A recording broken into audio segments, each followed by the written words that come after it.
talked about the upward linear momentum, the horizontal linear momentum, and the downward linear momentum. These are pang, ji, and an, or boing, cram, and press. And they are held together by rolling, by lui. So when you see the form, you see boing, roll, cram, and push. These look like techniques, and they could be. And you can practice them this way. You can practice bouncing someone away. You can practice rolling and connecting to their arm. You can practice doing all of that. And you can do these techniques, but you can engage not just the four directions, but you can engage angular momentum as well. So when you start doing technique, you no longer restrict yourself to those fundamental principles.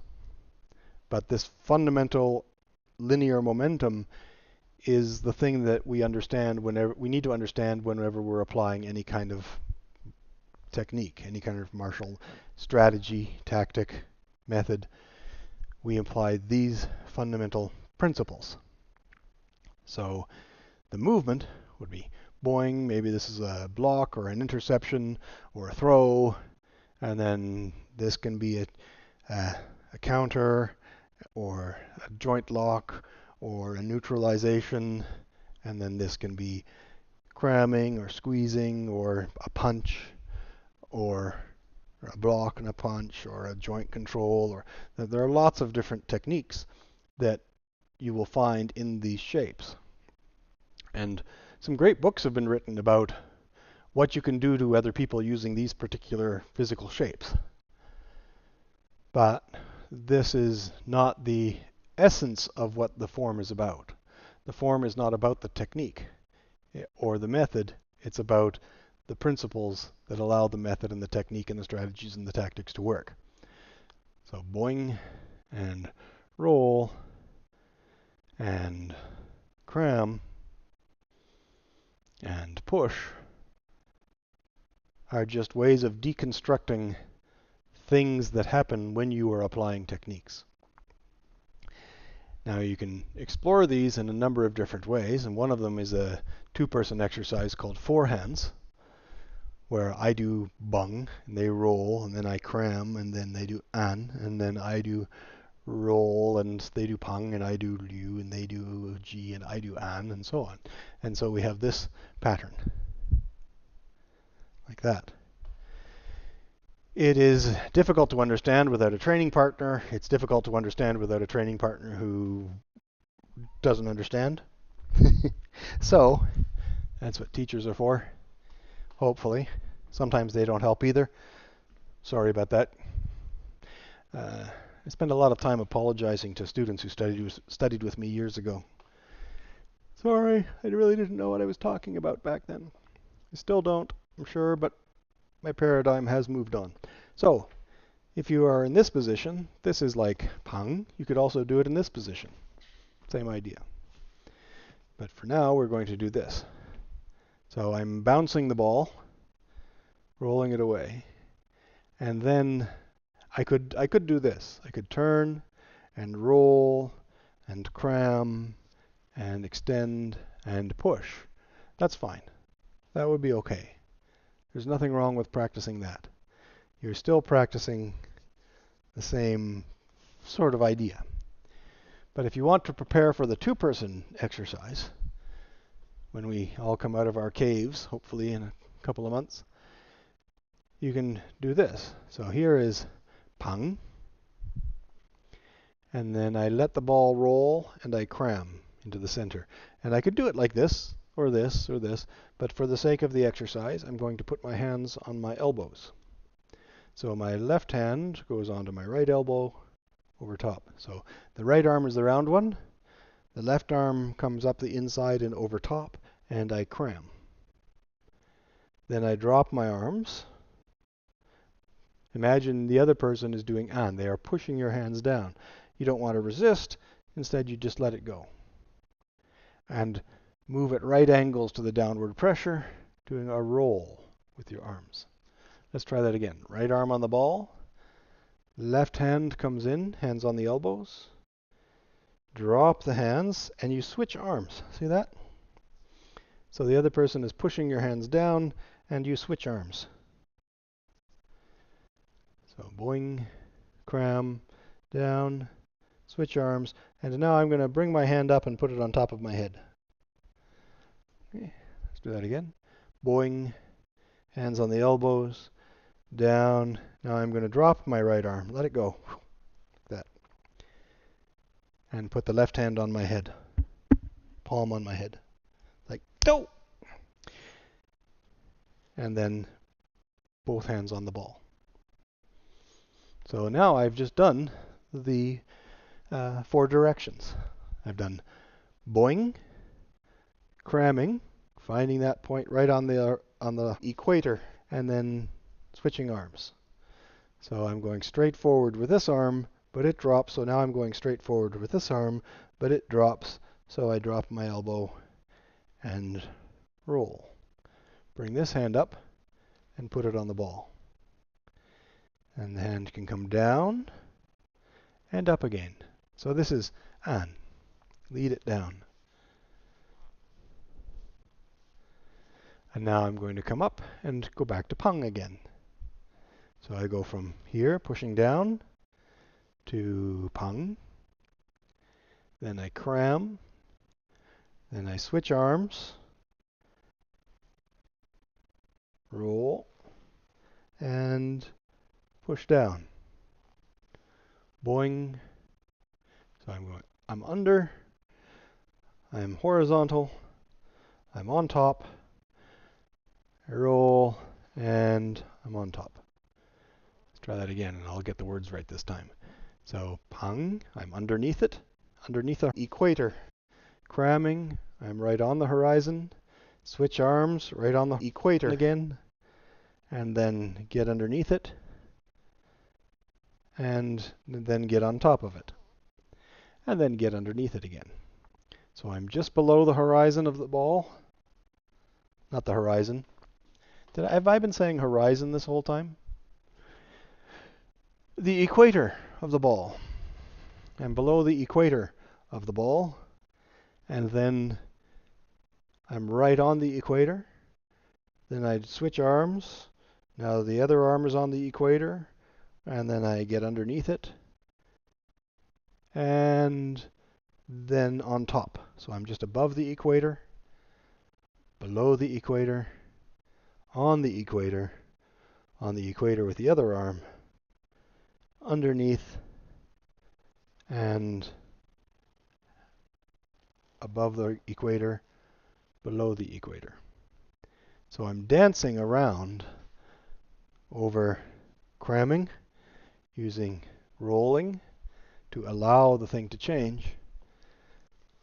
Like that. Now I could be rolling the ball side to side, but that might not be helping the feeling very much. I want to keep that idea of engaging the center like this. There, cramming, cramming, rolling, punging, anning, or pressing. Pang, ji, ji, pang, an. Pang, ji, ji, pang, an. And liu is what's making this happen. So roll the rolling. Remember, so pang is like water supporting a boat. Liu is water being water, meaning that it's liquid water. It's not frozen. So the water supports the boat, but the boat is free to move all it wants. So I let the ball roll, but I can be a wave or a river, but I'm not trapping the ball. I'm not trapping the boat on the surface. Years ago, my teacher in Toronto said, "You flow like a river in the wintertime." So, rolling. There. So let's try that with the punching bag. This, oh, by the way, this this is a free plug for my friends at One More Round. This is one of this is the best stand-up punching bag I've ever seen. All right, so it's about this one's full of water.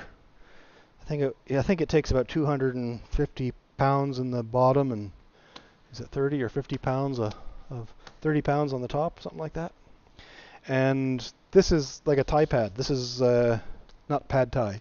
A lot of other punching bags are like pad Thai. This is a good solid pad. I don't have gloves on. I don't want to hit it with my watch. You want to be careful with it. But this is really really something. So this is a good solid piece. You can fill it with water or you can fill it with sand. I think if you fill it with sand, it will weigh 350 or 400 pounds altogether.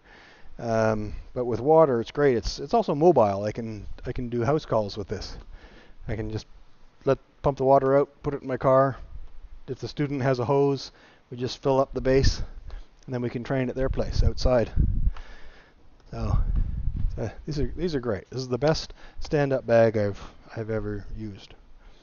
So yeah, there's my plug for them. So this boing, cram, roll, and push. This is your four hands basics. And you can practice moving and switching your feet. You don't have to have the same foot forward all the time.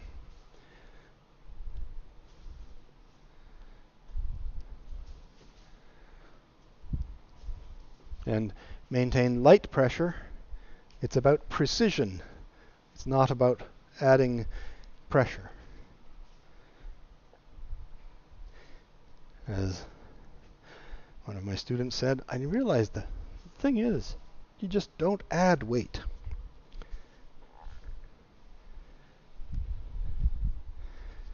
And primordial relativity is all about reference frames. And that's essentially what martial arts are. The study of reference frames. What am I? Where do I come? Where do I come from? Where am I going? You can let go of reference frames and adapt a new one. The opponent thinks you were there and you're solid, and then you just let it go and you dissolve. You become something else. So I'm on my right hip, but now I'm on my left hip. So they push, they think they've got my center here, and then it moves and the fulcrum is in a different place. And no matter what happens out here, I can maintain that centripetal engagement, and the point of contact changes all the time, but I stay connected to my opponent's center with lighter pressure than they can feel and less attachment to reference frames than they have. Of course, I have to know them well enough to be able to do that. Know your enemy, know yourself. You will not be defeated in 1,000 or 100 battles. I think it was 100, the old saying.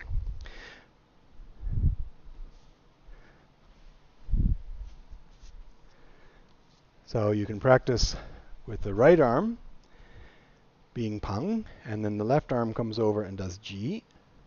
Then you would do this pattern.